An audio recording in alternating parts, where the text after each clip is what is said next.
Monsieur le Président, Madame la représentante spéciale du BNU, honorables membres du Conseil de sécurité, je commencerai évidemment par reconnaître la présence dans la salle du ministre des Affaires étrangères dominicain, M. Alvarez, de la représentante du Canada, de la représentante de Saint-Kitts et Nevis et évidemment du représentant de Kenya. Monsieur le Président, Madame la représentante spéciale du BNU, honorables membres du Conseil, c'est avec un sentiment profond de lourde responsabilité, un espoir renouvelé dans l'engagement d'Haïti à être actrice de son propre devenir que je partage avec vous aujourd'hui les aspirations des millions d'Haïtiens. En effet, malgré des années de lutte acharnée et de résilience inébranlable, notre peuple continue de se battre pour un avenir meilleur. Haïti, enraciné dans une histoire de courage et de liberté, est prête à tourner la page décisive de son histoire. Avant tout, permettez-moi d'exprimer ma gratitude envers l'ambassadeur de la Fédération de Russie, son Excellence M. Vassili Nebensia, pour sa présidence du Conseil de sécurité ce mois-ci, et je lui souhaite plein succès dans l'exercice de ses responsabilités. Je tiens également à remercier la présidence précédente, assurée par la République de Corée, pour son engagement exceptionnel et la gestion efficace des travaux du Conseil qui ont renforcé notre mission commune. J'adresse un remerciement spécial au secrétaire général pour son soutien indéfectible envers Haïti depuis son entrée en fonction. Son dévouement pour la cause d'Haïti et sa volonté à travailler à nos côtés pour surmonter nos défis reflètent l'esprit de solidarité nécessaire à notre progrès. Sa présence continue et son soutien sont une source d'inspiration et de confiance pour le peuple haïtien. Monsieur le Président, Madame la représentante spéciale du BNU, honorable membre du Conseil de sécurité, je tiens aussi à exprimer mes sincères remerciements à Madame Maria Isabelle Salvador, représentante spéciale pour Haïti et chef du bureau intégré des Nations Unies en Haïti, pour son rapport détaillé et sa présentation perspicace sur les récents développements en Haïti. Madame la représentante, votre analyse approfondie et vos observations critiques offrent une importante note de compréhension des enjeux actuels. Je remercie également les membres du Conseil pour leur intervention précieuse aujourd'hui. Votre dévouement et votre engagement en faveur de la stabilisation et du progrès en Haïti sont profondément appréciés. Nous sommes conscients des préoccupations soulevées par le rapport du BNU et partageons l'urgence de résoudre de manière durable les problèmes sécuritaires exacerbés par l'activité des bandes criminelles. Ces défis menacent le tissu social et économique de notre pays et entravent nos efforts de reconstruction et de développement. Le rapport souligne également les progrès dans la mise en place de structures de gouvernance transitoires qui sont vitales pour la stabilité politique et sociale d'Haïti. Nous encourageons donc le support du BNU dans l'appui du processus politique pendant ces périodes de turbulence politique. Ce rôle reste important pour réduire les tensions, préserver et multiplier les espaces de discussion, encourager le dialogue interhaïtien. L'établissement d'une collaboration solide et d'une coopération efficace entre les autorités nationales de la transition, la mission multinationale d'appui à la sécurité et le BNU demeure fondamentale et nous aidera dans notre mission de rétablissement de la sécurité et de restauration des institutions démocratiques qui sont des chantiers stratégiques de la transition. Monsieur le Président, Madame la représentante spéciale du BNU, honorable membre du Conseil de sécurité, la solidarité entre les peuples est rudement mise à l'épreuve par les conflits locaux, nationaux et internationaux. Près d'une trentaine de conflits majeurs affectent en ce moment les populations, provoquant ainsi de graves crises humanitaires et des nombreux corps de personnes déplacées. Pourtant, c'est dans ces instants fort difficiles que la solidarité tient sa quintessence. Haïti, tout au long de son histoire, a parfaitement démontré cette solidarité agissante entre les peuples. Tantôt initiatrice et tantôt bénéficiaire, la nation haïtienne, dès sa genèse, a toujours fait de la solidarité internationale un des piliers de sa vision du monde et de son engagement. Aujourd'hui encore, Haïti appelle à cette solidarité pour sortir de la crise qui ronge depuis plusieurs décennies et réussir aussi sa transition dont la durée et la mission se veulent très limitées. Chaque jour doit être mis à profit intelligemment. Voilà pourquoi, depuis ma désignation en tant que chef de gouvernement, plusieurs séances de travail ont été tenues avec le Conseil présidentiel de transition, les institutions de lutte contre la corruption et l'impunité, les forces de l'ordre haïtiennes, le secteur privé des affaires, le Conseil électoral, les représentants des collectivités territoriales et évidemment les associations de la diaspora. Dans cette même perspective, plusieurs acteurs du gouvernement m'ont accompagné dans des rencontres stratégiques avec des bailleurs et opérateurs de l'international. Au vu des engagements qui s'annoncent, je joins ma voix à celle du peuple haïtien pour remercier ses partenaires techniques et financiers de leur accompagnement jusqu'ici pour l'avènement d'une Haïti meilleure. Plus que jamais, Haïti doit mobiliser toutes les ressources nécessaires et disponibles pour faire de cette transition la dernière et qu'elle puisse la placer sur la voie de la paix, de la sécurité et du développement durable. Ainsi, il est de notre devoir de construire des partenariats solides et sincères en vue de trouver les stratégies adaptées tenant compte des aspirations du peuple haïtien. Haïti se trouve à un moment critique où 12 000 individus armés tiennent en otage une population de 12 millions. À ce tournant décisif, aucun chantier, qu'il soit économique ou politique, ne peut être abordé sans la question sécuritaire. C'est d'ailleurs pourquoi mon gouvernement salue la mise en œuvre des engagements pris à travers la résolution 2699 relatif à la mission multinationale d'appui à la sécurité. Le déploiement du premier contingent des policiers aux côtés des forces de l'ordre haïtiennes devra contribuer à mettre un frein au barbarisme des groupes criminels. Cependant, Haïti doit échapper à la spirale des missions sécuritaires définitivement. Pour ce faire, il faut redéfinir les approches pour qu'au terme de la MEAS, le pays dispose d'institutions fortes et efficientes pour que nos partenaires internationaux et nous autres éprouvions le sentiment du devoir accompli. Et pour gagner ce pari, mon gouvernement engagera une approche sécuritaire holistique et de proximité. Holistique car il faut adjoindre de manière efficace le redressement économique et l'accessibilité des services sociaux de base, de proximité, car il faut rétablir la confiance de la population dans sa police. Dans ce contexte, la réforme de la police nationale deviendra un élément indispensable. Notre situation exceptionnelle d'insécurité nous commande une police de proximité capable de rétablir et de maintenir l'ordre public et la paix civile, non pas en misant exclusivement sur la répression, mais aussi en s'appuyant sur la prévention et l'accompagnement. La réforme dont il est question couvrira les dimensions logistiques, opérationnelles et financières nécessaires à la mission de sécurité de l'institution policière afin qu'elle soit en mesure de protéger et servir convenablement la population. Nous entendons mettre ainsi le cap vers la réconciliation police-population. De sérieuses procédures d'assainissement interne sont déjà envisagées pour restaurer la confiance dans cette institution qui doit être désormais crédible et efficace. Les forces de l'ordre haïtiennes et la mission multinationale d'appui à la sécurité ne peuvent à elles seules garantir cette paix définitive qui se veut être le paradigme de ce nouveau gouvernement. Faire de la sécurité la question de chaque village, de chaque communauté, doit impliquer le soutien de la population.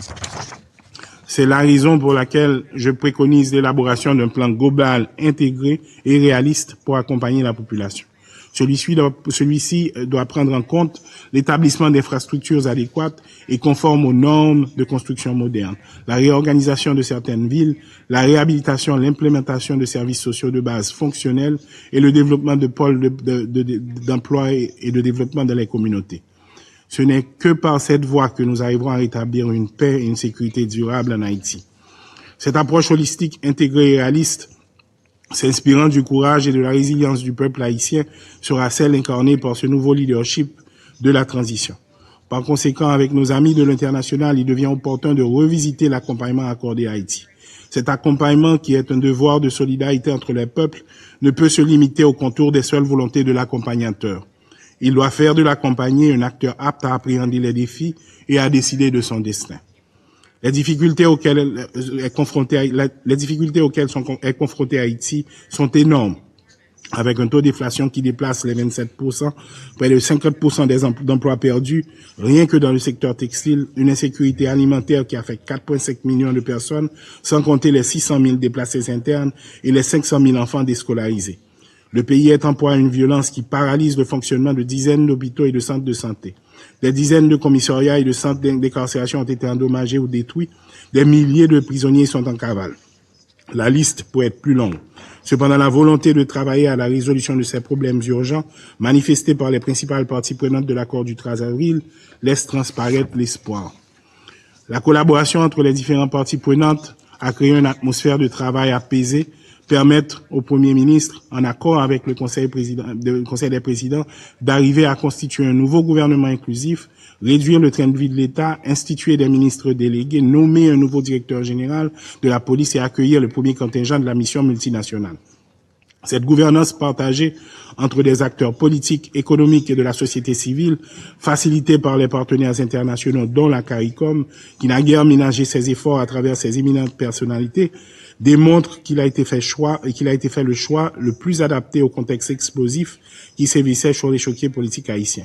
Cependant, la méfiance, la fragilité et les tensions latentes qui sous-tendent la dynamique politique haïtienne ne doivent en aucun cas être sous-estimées. Nous sommes une jeune démocratie qui ne cesse de s'écarter depuis des années de la gouvernance démocratique. De ce fait, une alerte en permanence s'impose pour sauvegarder les rares acquis. Aujourd'hui, la transition en cours, tout en s'inspirant de la feuille de route délimitée dans l'accord du 3 avril 2024, doit être celle devant paver la route à la fin de cette période transitoire entamée depuis trois décennies. Et ce, par des réformes institutionnelles et légales d'une part, par la création d'atmosphères propices au relèvement économique et à l'organisation d'élections non contestées d'autre part. Tout accompagnement des partenaires internationaux devra prendre en compte la vision du gouvernement de cette transition pour que plus jamais Haïti ne replonge dans le chaos. Monsieur le Président, honorables membres du Conseil, il n'existe pas de fatalité haïtienne. La situation qui prévaut en Haïti est la résultante d'une politique séculaire séparant l'État de la nation et qui, du coup, fait abstraction de la résilience, de la ténacité, de l'empathie et de la générosité du peuple qui aspire au bien-être. Ainsi, une synergie et une solidarité locale et internationale devient incontournable. Au cours de ma carrière de fonctionnaire des Nations Unies, j'ai observé une multitude d'initiatives internationales visant à soutenir le développement et à stabiliser dans les pays de crise. Haïti en particulier a bénéficié de diverses formes d'assistance internationale, chacune conçue avec l'intention de remédier aux multiples crises que nous avons affrontées, des catastrophes naturelles aux crises politiques et économiques. Malgré cette aide substantielle, les résultats à plusieurs égards restent insuffisants. Il est grand temps qu'Haïti et ses partenaires se posent une question fondamentale. Qu'allons-nous faire différemment? À cette question, je peux déjà vous dire qu'en Haïti, nous avons pu commencer à assembler des hommes et des femmes honnêtes, responsables, courageux, compétents et qui inspirent confiance. Ce leadership s'engage à réaliser des élections transparentes et participatives en vue du renouvellement du personnel politique et de suivi efficace et dynamique. Ces élections contribueront à l'avènement de la stabilité politique et institutionnelle.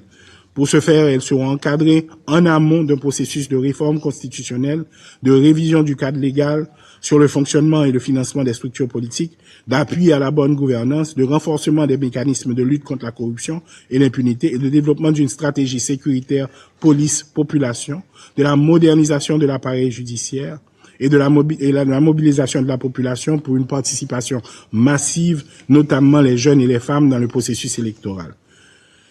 Comme annoncé plus haut, nous allons favoriser une approche plus intégrée et plus stratégique, en impliquant tous les acteurs, gouvernementaux, non gouvernementaux, internationaux, dans une planification et une exécution cohérente. Nous allons également nous concentrer sur la capacité à long terme plutôt que sur les solutions à court terme, en renforçant les institutions locales et en soutenant les efforts de développement durable qui sont alignés sur les priorités spécifiques d'Haïti. En abordant la situation complexe et souvent tragique d'Haïti, il est essentiel de reconnaître que la responsabilité principale d'adresser nos défis incombe à nous, Haïtiens. Nous n'allons pas déléguer notre responsabilité. Cependant, nous reconnaissons aussi que les actions et les politiques internationales ont façonné et continueront de façonner le contexte dans lequel nous luttons pour la stabilité et le développement. Cette reconnaissance mutuelle de responsabilité partagée est cruciale pour établir un partenariat respectueux et efficace, capable de soutenir Haïti dans la construction d'un avenir meilleur, tout en respectant notre souveraineté et notre droit à l'autodétermination.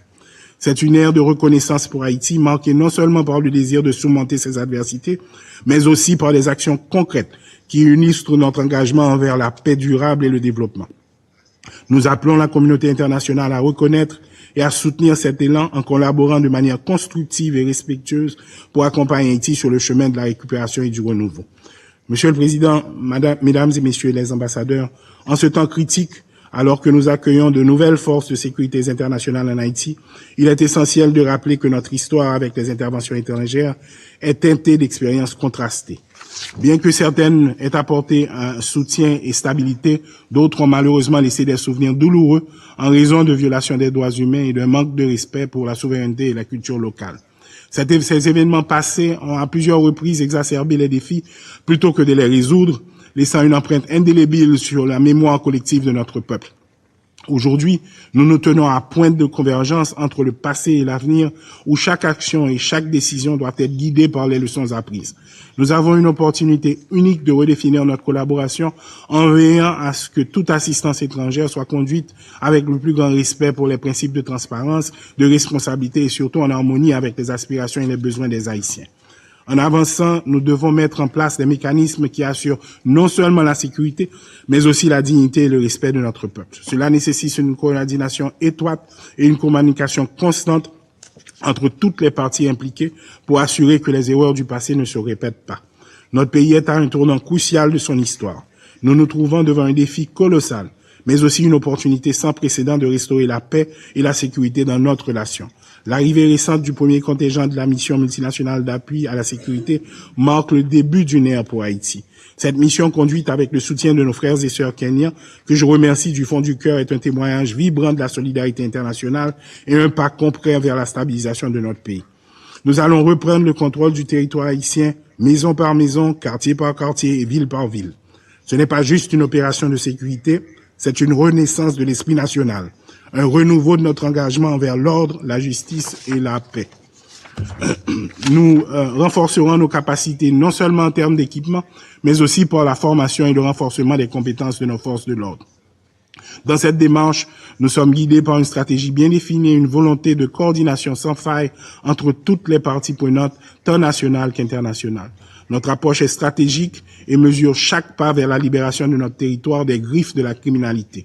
Cette stratégie en cours d'élaboration avec le Conseil de transition s'appuie sur les principes de rigueur et d'efficacité pour garantir la sécurité de notre pays.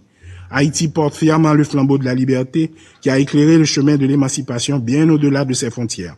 Notre lutte héroïque pour l'indépendance a non seulement brisé les chaînes de l'esclavage, mais elle a également inspiré d'innombrables peuples de se lever pour leurs droits inaliénables à l'autodétermination. Aujourd'hui, en dépit des défis formidables que nous affrontons, l'esprit indomptable de nos ancêtres continue de nourrir notre résolution. Votre soutien continu, votre foi en notre peuple et votre reconnaissance de notre souveraineté ne sont pas seulement appréciés, ils sont essentiels. Ensemble, avec courage et intégrité, nous pouvons transformer Haïti en un exemple de résilience et de renaissance. Pour conclure, Monsieur le Président, Mesdames, Messieurs les ambassadeurs, permettez-moi de vous dire qu'Haïti se tient à l'aube d'une ère nouvelle. Notre résolution reste inébranlable et notre espoir indomptable. Dans cet esprit, nous appelons à la solidarité mondiale, non seulement en reconnaissance de notre lutte commune pour la dignité humaine, mais aussi parce qu'il est du devoir moral de la communauté internationale d'accompagner ceux qui aspirent à un avenir meilleur. Ensemble, avec l'appui continu et renforcé de nos partenaires internationaux, Haïti progressera vers la paix durable, la stabilité et la prospérité. C'est par notre collaboration et notre engagement mutuel que nous pouvons transformer les défis d'aujourd'hui en des victoires de demain. Merci de croire en Haïti, de croire en notre capacité à surmonter, à reconstruire et à prospérer. Ensemble, écrivons le prochain chapitre, un chapitre où chaque Haïtien aura la possibilité de vivre dans la sécurité, la prospérité et la dignité, un chapitre où chaque Haïtien redevient l'acteur principal de son propre devenir. Je vous remercie. Я благодарю его превосходительство премьер. Je remercie son Excellence, le Premier ministre d'Haïti, Gary Coney, et je donne la parole à son Excellence, Monsieur Roberto Alvarez Gil, ministre des Affaires étrangères de la République dominicaine. Merci infiniment, Monsieur le Président, chers membres du Conseil, Monsieur le Premier ministre, Monsieur Coney, nous vous remercions pour cette vision très claire que vous venez d'exposer pour votre pays Haïti. La République dominicaine se tient à vos côtés. Vous pouvez compter sur notre appui et notre soutien indéfectible. Madame Dupuis, Madame la ministre des Affaires étrangères, Madame la représentante spéciale du secrétaire général, nous reconnaissons le travail infatigable que vous déployez avec vos équipes. Je salue également les représentants du Canada et de Saint Kitts et Nevis. Ce n'est pas la première fois que je m'exprime devant cette auguste enceinte, mais depuis ma dernière participation, un conseil présidentiel de transition a vu le jour en Haïti et un Premier ministre ainsi qu'un cabinet a été ont été nommés. Le Premier ministre, M. Kony, et son cabinet ont une mission très importante qui est d'engager leur pays sur le chemin de la paix et de la prospérité. Et d'ailleurs, dans sa première allocution à la classe politique haïtienne, il l'a dit très clairement. Il faudra déployer des efforts importants, mais c'est la seule trajectoire possible pour restaurer la paix et les institutions démocratiques en Haïti. Monsieur le Président, la principale responsabilité revient évidemment au peuple haïtien et à ses dirigeants. Mais l'appui de la communauté internationale est dans ce contexte fondamental. Le leadership du secrétaire général, M. Antonio Guterres, mais aussi le travail de ce Conseil. Il nous faut, dans ce contexte-là, rappeler le soutien des États-Unis, qui assument l'essentiel du financement. Que dire aussi du leadership du gouvernement kényan qui a accepté d'être à la tête de la mission multinationale d'appui à la sécurité. Je crois que dans ce contexte, il faut aussi mettre en exergue le travail infatigable de médiation de la CARICOM, dont les efforts diplomatiques ont été indispensables à la promotion du dialogue et de la réconciliation en Haïti. Au-delà de la coordination de l'aide internationale, de l'apport de contingents à la MSS, la CARICOM a fait beaucoup. Le Canada a également équipé et entraîné la mission et je voudrais souligner aussi l'apport en financement en contingent de plusieurs États membres. Tout ceci sont des signes manifestes de la solidarité de la communauté internationale en faveur d'Haïti pour que ce pays surmonte les défis qui se présentent sur son chemin pour un avenir meilleur et plus prospère. Les progrès que nous constatons aujourd'hui sur le terrain sont le fruit de la coopération multilatérale.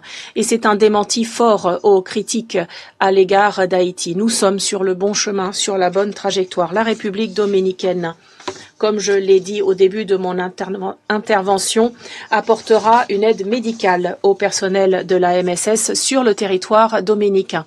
Voilà notre contribution et je crois que ce sera essentiel pour le succès de la mission.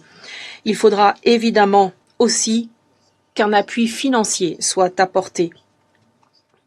La représentante du secrétaire général l'a dit de manière très claire. C'est la raison pour laquelle nous lançons un appel tout aussi clair aux pays qui se sont engagés à financer la MSS. Les engagements pris doivent se concrétiser. Nous encourageons les donateurs à financer de manière pérenne la mission multinationale d'appui à la sécurité. Pour les pays qui n'auraient pas encore envisagé une contribution financière, nous nous permettons de lancer un appel. Il est important d'agir avec célérité étant donné la conjoncture haïtienne.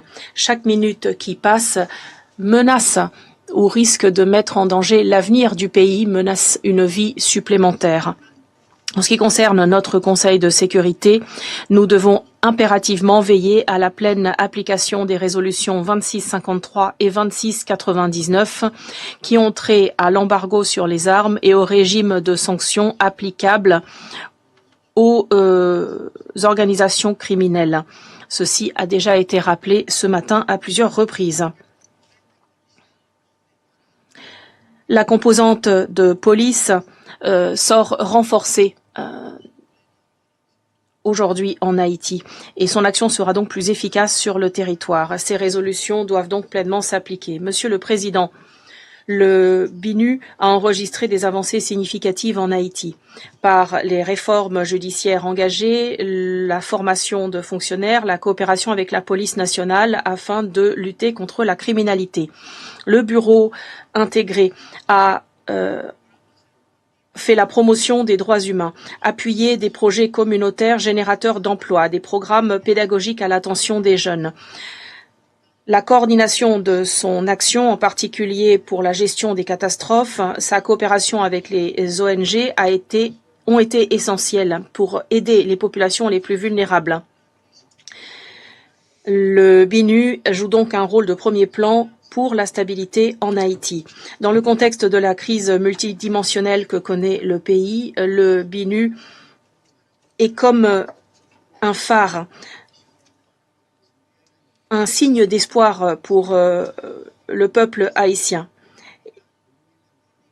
Le BINU doit jouer un rôle vital de coordination du processus électoral, un processus qui devra légitimer le nouveau gouvernement haïtien. La crédibilité du bureau intégré en font la bonne entité pour diriger cet effort. Le BINU devra participer à la tenue d'élections ou devra veiller à la tenue d'élections transparentes, justes et représentatives. Je crois qu'il faut aussi mentionner les décennies de services rendus par des fonctionnaires internationaux de notre vénérable organisation qui sont prêts à accompagner le peuple haïtien. Nous exhortons donc le Conseil à reconnaître l'importance du BINU et à renouveler son mandat afin d'assurer la paix, la stabilité et le développement en Haïti. Monsieur le Président, nous sommes à la croisée des chemins. La solidarité et l'engagement indéfectible de la communauté internationale avec Haïti sont aujourd'hui plus nécessaires que jamais.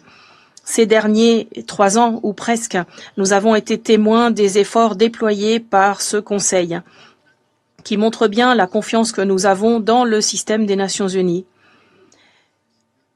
Nous nous engageons à une politique de bon voisinage avec Haïti, mais nous ne pouvons pas nous contenter des succès enregistrés, des jalons franchis.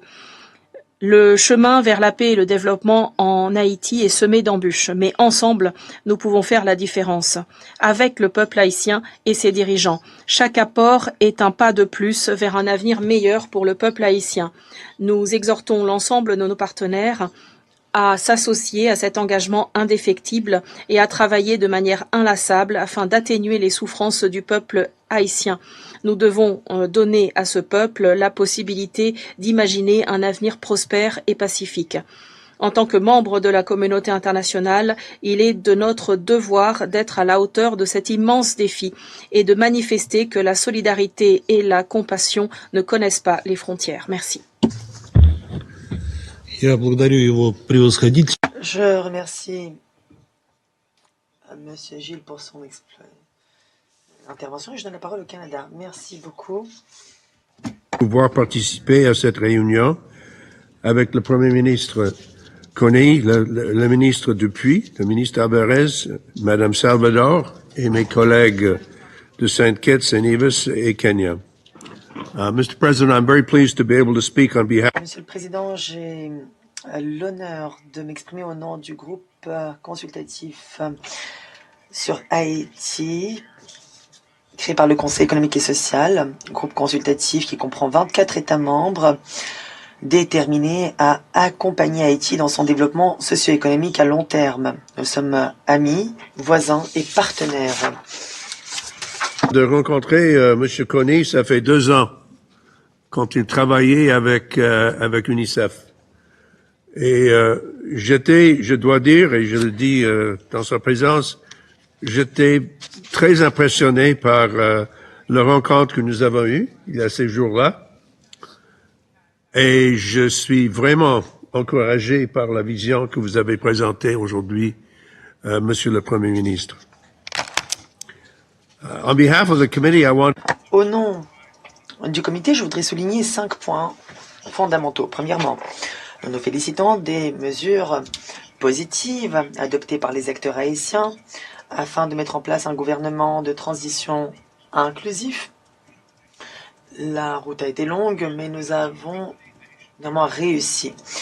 Nous sommes déterminés à accompagner le gouvernement haïtien qui s'efforce de répondre aux besoins de sa population en vue de rétablir la démocratie, des institutions fortes et accélérer le développement durable du pays.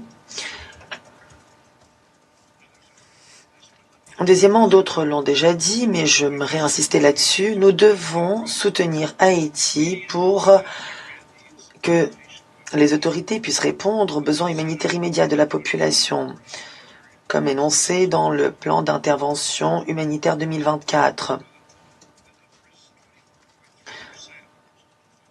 24,3% de ce plan a été financé, comme Mme Salvador l'a dit, mais c'est 674 millions de dollars qui sont nécessaires, ce qui veut dire que nous manque encore près de 500 millions de dollars. Ce qui est très grave car le nombre de personnes déplacées ne fait que croître. Troisièmement, nous nous félicitons de l'arrivée de la mission d'appui à la sécurité et nous remercions le Kenya qui s'est engagé dans cette voie. Nous encourageons d'autres États membres à boiter le pas au Kenya. Il faut joindre le geste à la parole et apporter une aide concrète à cette mission. Le déploiement de la mission, nous l'espérons, renforcera les capacités de la police nationale d'Haïti afin que la sécurité soit rétablie. Comme nous tous, les Haïtiens, comme tout un chacun, ont besoin de sécurité. Ils ont besoin de savoir qu'ils peuvent rentrer chez eux ou quitter leur maison sans avoir peur d'être tués, enlevés ou violés. Les services essentiels doivent être rétablis. Les entreprises doivent reprendre leur activité. Les écoles et les établissements éducatifs doivent être protégés. Et un espace doit être créé pour la tenue d'élections libres et transparentes. Sans oublier les efforts nécessaires pour continuer à bâtir des institutions plus fortes. Quatrièmement, nous encourageons les institutions haïtiennes à continuer de s'attaquer aux causes profondes des problèmes qui causent l'instabilité et la vulnérabilité dans le pays. Pauvreté extrême, corruption, impunité et collusion entre les sphères politiques et économiques, qui pour nous sont le fond du problème, à la racine. Il faut que nous soyons préparés à accompagner ces efforts sur le long terme aussi, pas seulement aujourd'hui. Nos consultations avec les parties prenantes ont permis de recenser des domaines dans lesquels les capacités haïtiennes doivent encore être renforcées. D'abord, la sécurité et la protection des droits humains de la population. Ensuite, la prestation des services essentiels, éducation et santé surtout. Troisièmement, renforcer la résilience des systèmes alimentaires. Quatrièmement, enrayer l'afflux d'armes et de munitions dont bénéficient les gangs.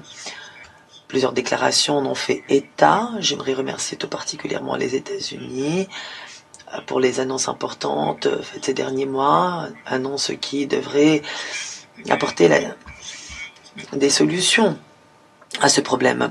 Il faut démanteler les gangs et réduire la violence communautaire, donner aux femmes et les filles les moyens d'agir et répondre aux problèmes de violence sexuelle et fondée sur le genre, investir dans l'éducation et la formation professionnelle des jeunes, promouvoir la croissance économique inclusive et la création d'emplois, renforcer l'état de droit et enfin renforcer la résilience du pays face aux effets dévastateurs des catastrophes et des changements climatiques. D'ailleurs, toute la région y est confrontée aujourd'hui, à l'heure même où nous parlons. Enfin,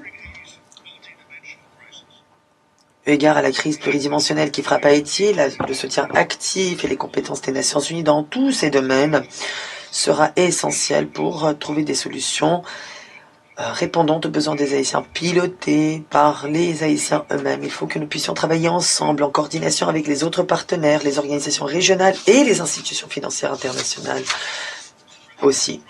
Enfin, Monsieur le Président, nous exhortons le Conseil à renouveler le mandat du BINU, Bureau intégré des Nations Unies en Haïti, pour 12 mois au moins.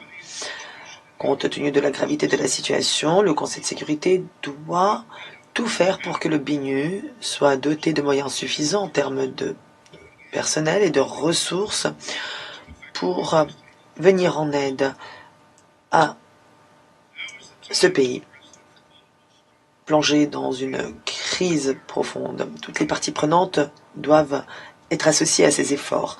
L'heure est venue de réaffirmer notre solidarité aux côtés du peuple haïtien et mobiliser notre soutien. Mais notre solidarité avec la population haïtienne et de mobiliser notre appui pour Haïti, mais de le faire non seulement dans nos paroles, mais dans tout ce que nous faisons en pratique pour assurer la paix, la sécurité et la justice pour la population haïtienne.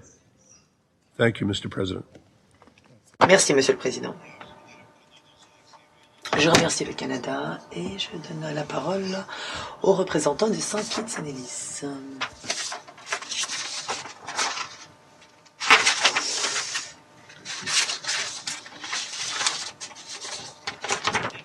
Merci, Monsieur le Président. J'aimerais, pour commencer, présenter les félicitations de la CARICOM à votre délégation pour votre accession à la présidence du Conseil au mois de juillet. Nous vous souhaitons les pleins succès à la présidence du Conseil. Et nous remercions la représentante spéciale du secrétaire général, Madame Salvador, pour son exposé sur le rapport du secrétaire général sur le BNU.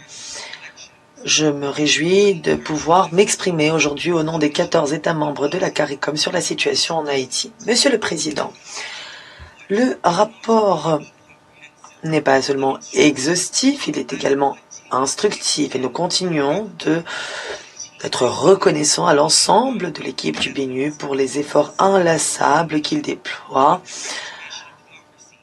afin de venir en aide à cette nation sœur Haïti en vue de rétablir la démocratie, la paix et la sécurité. La CARICOM se félicite des progrès réalisés en vue de renforcer la bonne gouvernance en Haïti. Nous prenons note de la désignation d'un conseil présidentiel de transition et d'un premier ministre de transition, son Excellence Gary Coney, et son cabinet ministériel. Nous nous félicitons de l'importance de la coopération entre les membres du Conseil avec les parties prenantes sur place pour plus de stabilité politique en Haïti. Ces évolutions sont cruciales si nous voulons que des élections libres et transparentes se tiennent en Haïti. Nous souhaitons le meilleur au Premier ministre Coney à cette étape importante pour le pays. Et nous remercions Et nous nous engageons à l'échelle régionale à aider le peuple haïtien à cheminer sur la voie de la prospérité, du progrès et de la paix. L'insécurité en Haïti est causée par la violence des bandes criminelles. C'est une source de vive préoccupation pour toute la région. Comme l'indique le rapport, la violence des gangs entrave le fonctionnement des secteurs d'importance vitale pour le pays. S'attaquer donc à la violence des gangs demeure une des priorités les plus urgentes